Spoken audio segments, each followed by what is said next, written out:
Hai semua, perkenalkan kami dari kelompok 6 yang beranggota Aisyah Ciska Melia, Vina Febriana, Lia Wulandari, Melan Putri Aulia, dan Oktaviana Dwinder Aziza.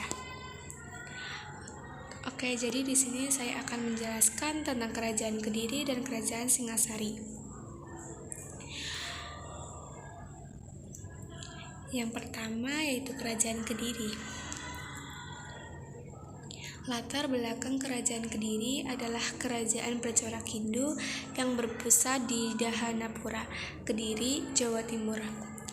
Kerajaan ini memiliki banyak nama lain seperti Kerajaan Kediri, Daha, dan Panjalu.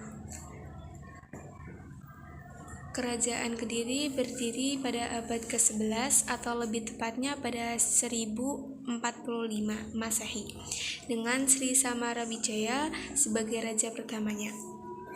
Sejarah berdirinya Kerajaan Kediri bermula saat Raja Airlangga dari Medang Kamulan membagi kerajaannya menjadi dua, yaitu Kerajaan Kediri untuk Samarawijaya dan Kerajaan Jenggala untuk Mapanji Garasakan. Kendati demikian, dua putra Airlangga tersebut masih berseteru karena sama-sama merasa berhak atas seluruh tahta. Peperangan antara Samarawijaya dan Garasakan pun terus terjadi selama 60 tahun lamanya. Pada akhirnya Kerajaan Kediri lebih unggul dari Jenggala dan ibu kotanya dipindahkan dari Daha ke Kediri. Jadi ini peta dan lokasi. Letaknya di tepi Sungai Brantas, Jawa Timur. Sistem pemerintahan di masa pemerintahan Kerajaan Kediri telah mengalami beberapa pergantian kekuasaan dan ada beberapa raja yang berkuasa kala itu. Raja pertama dari Kerajaan Kediri adalah Sri Jayawarsa Dijaya Sastra Prabu Jayawarsa dinamakan sebagai titisan Wisnu yang tertulis di dalam prasasti berangka 1104. Kemudian raja yang kedua adalah Kameswara dengan gelar Sri Maharaja Kesirikan Sri Kameswara Sakalabuwanatusikarana Sarwani Wirya Prakarirama Digjayotungadewa atau lebih dikenal dengan Kameswara 1 tahun 1115 sampai 1130. Prabu Saswaswara adalah raja yang dikenal taat dalam beribadah, budaya, dan memegang teguh prinsip Tatwam Asi yang memiliki arti di kaulah semua itu, semua makhluk adalah engkau. Menurut Prabu Saswaswara, tujuan hidup manusia yang terakhir adalah moksa, yaitu pemanunggalan jiwatma dengan pramatma atau jalan yang benar adalah jalan menuju ke arah kesatuan. Segala sesuatu yang menghalangi kesatuan tersebut adalah tidak benar. Prabu Koncaryadipa adalah nama dengan arti benteng kebenaran. Prabu sangat adil pada masyarakat dan seorang pemeluk agama yang taat, khususnya dalam mengendalikan diri ketika sedang memerintah. Ia memiliki prinsip setkama murka, yakni 6 macam musuh dalam diri manusia.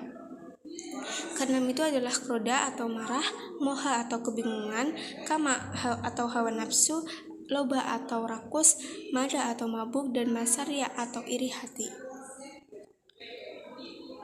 Kondisi ekonomi. Perekonomian Kediri bersumber atas usaha perdagangan, peternakan, dan pertanian. Kediri terkenal sebagai penghasil beras, kapas, dan ulat sutra. Dengan demikian, dipandang dari aspek ekonomi, Kerajaan Kediri cukup umur. Hal ini terlihat dari kemampuan kerajaan memberikan penghasil tetap kepada para pegawai dibayar dengan hasil bumi. Keterangan ini diperoleh berdasarkan kitab Civanci dan kitab Lingwataita. Mata uang yang digunakan terbuat dari emas dan campuran. Kondisi sosial dan budaya. Kehidupan sosial dan budaya Kerajaan Kediri ditandai dengan perilaku penduduk yang sudah bermoral, seperti memakai pakaian hingga bawah lutut, rambut diurai, dan menerapkan pola hidup bersih dan rapi. Ketika terjadi perkawinan, pihak mempelai wanita mendapat mas kawin yang berupa emas. Stratifikasi sosial masyarakat tidak lagi berdasarkan kekayaan yang dimiliki, melainkan perilaku yang dilakukan. Di bidang kebudayaan berkembang kesusastraan seperti kitab Bharatayuddha, Gatotkaca, Hariwangsa, Smaradhana, Lubdaka, dan Krisnayana. Masa kerajaan pada sekitar tahun 1135 sampai dengan 1157, kerajaan Kediri mengalami masa kejayaan, tepatnya pada masa pemerintah Sri Jayabaya. Pada masa pemerintahan Raja Jayabaya, daerah kekuasaan dari kerajaan semakin meluas, yang berasal dari Jawa Tengah berhasil meluat hingga hampir seluruh daerah Pulau Jawa dan juga sampai masuk ke Pulau Sumatera yang berada di bawah kepemimpinan Kerajaan Sriwijaya. Hal ini mengutip dari tulisan sejarah Panji, tepatnya di dalam majalah Adiluhung, dengan diperkuat oleh catatan Cina yang berjudul Ling Wat Yi Taita, merupakan catatan yang ditulis oleh Chow Kufei pada tahun 1178. Pada catatan tersebut, Chow Kufei menuliskan bahwa pada masa itu negeri yang ada di dunia paling kata selain negara Cina adalah Arab atau dinasti Abbasiyah, wilayah Jawa dan juga Sumatera. Untuk wilayah Jawa sendiri, ia menyebutkan kerajaan Panjalu, dan wilayah Sumatera yang menjadi pusat pemerintahan dari kerajaan Sriwijaya. Wilayah kekuasaan Panjalu yang disebutkan yakni Pai Huayuan yang berada di Pacitan, Matung yang berada di Medan, Tapen yang berada di Tumapel Malang, Hining yang berada di Dieng, Jungyalu yang berada di Hujung Halu Surabaya, Tingki yang berada di wilayah Jengki Papua Barat, dan ada juga Dajang yang ada di wilayah Sumba. Masa kemunduran. Kerajaan Kediri mengalami kemunduran di masa pemerintahan Raja Kertajaya atau Dandang Gendis. Hal ini karena hubungan antara raja dan kaum Brahmana mengalami kerenggangan karena hak-haknya dikurangi oleh kerajaan. Penyebab dari ketidakstabilan kerajaan dikarenakan Raja Kertajaya mempunyai niat tersembunyi, yakni berniat untuk mengurangi hak-hak dari kaum Brahmana. Akibatnya kaum Brahmana membelot ke Tumapel yang diperintah oleh Ken Arok. Akhirnya Raja Kertajaya melakukan penyerangan ke Tumapel sehingga terjadi pertempuran di tahun 1222. Sayang kemenangan tak berpihak sehingga kerajaan Kediri hancur dan diganti oleh kerajaan Singosari. Di sini ada peninggalan kerajaan. Yang pertama, Prasasti Sirah Genting. Prasasti ini berisi tentang pemberian penghargaan yang berupa tanah dari Jayawarsa kepada rakyat desa, sebab rakyat desa ini telah dianggap memiliki jasa. Yang kedua yaitu Candi Penataran. Candi juga merupakan salah satu peninggalan dari kerajaan Kediri, tetapi peninggalan berbentuk candi tidaklah sebanyak peninggalan yang berbentuk kitab dan juga prasasti. Yang ketiga yaitu kitab Bharatayuddha. Peninggalan kerajaan yang terakhir ialah kitab. Seperti yang kita tahu, kerajaan Kediri terkenal dengan perkembangan karya sastra yang cukup pesat, sehingga banyak karya yang dihasilkan. Nah, sekarang kita bahas kerajaan Singasari. Latar belakang kerajaan Singasari. Menurut kitab Pararaton yang mengisahkan Raja-Raja Singosari, Ken Arok dianggap sebagai pendiri kerajaan Singosari. Sebelum jadi raja, Ken Arok merupakan pengawal dari Aku atau camat Tumapel bernama Tunggu Ametung. Namun Ken Arok jatuh cinta pada istri tunggal Ametung, Ken Dedes. Keinginan Ken Arok untuk merebut Ken Dedes semakin kuat ketika ia mendapat keris dari Empu Gadring atau dikenal keris Empu Gadring. Dengan menggunakan keris Empu Gadring, Ken Arok membunuh Tunggul Ametung, kemudian menggantikan Tunggul Ametung dan memperistrikan Ken Dedes. Tumapel saat ini masih di bawah kekuasaan kerajaan Kediri. Kondisi internal Kediri sedang dalam konflik antara Raja Kertajaya dengan kaum Brahmana. Kaum Brahmana meminta perlindungan Ken Arok. Ken Arok memutuskan membela kaum Brahmana dan berperang dengan Raja Kertajaya. Perang tersebut dikenal dengan nama Perang Gantar karena terjadi di desa Gantar. Ken Arok berhasil membunuh Raja Kertajaya serta merebut wilayah kekuasaan Kediri. Kemudian Ken Arok mendirikan kerajaan Singosari di wilayah bekas kerajaan Kediri dan menjadi raja pertama pada 1222 Masehi. Jadi ini peta dan lokasi Singasari, Malang, Jawa Timur.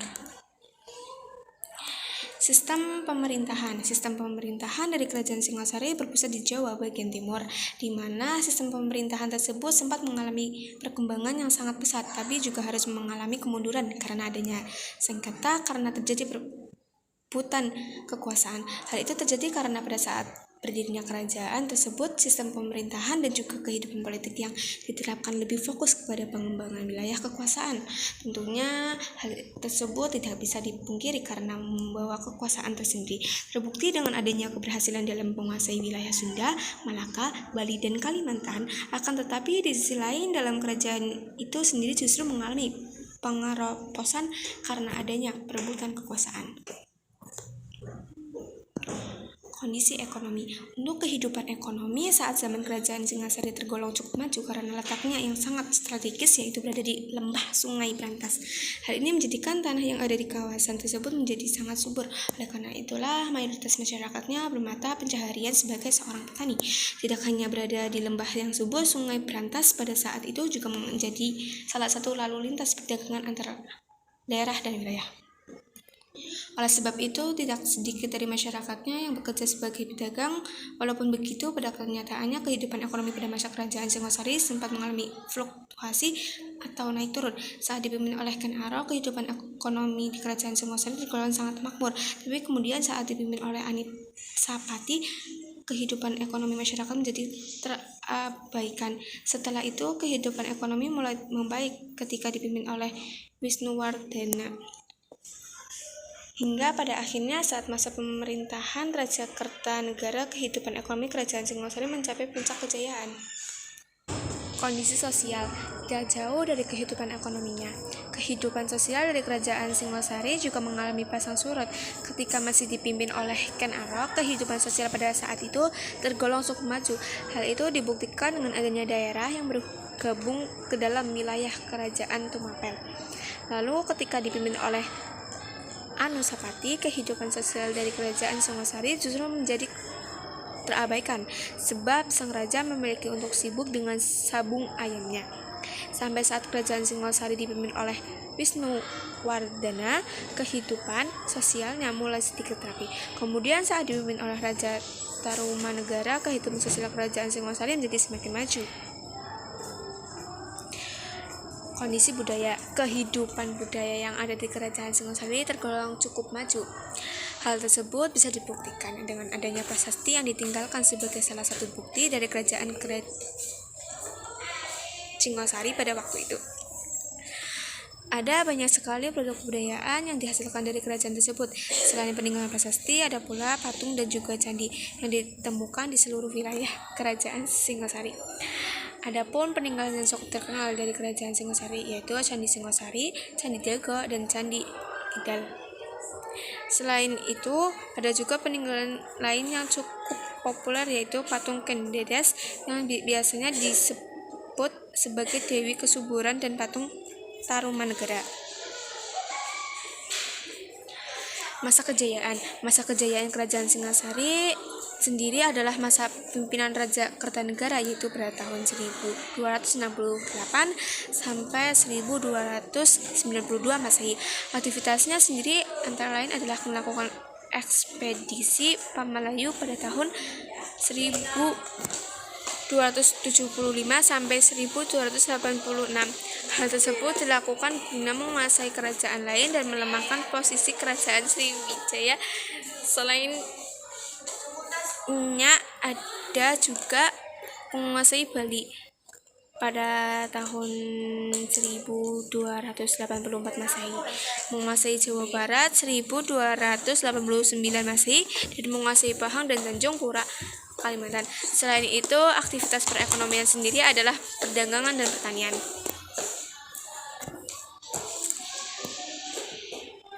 Masa kemunduran kerajaan Singasari runtuh setelah adanya serangan dari bala tentara Jayakatwang atau keturunan Kertajaya Raja Kediri.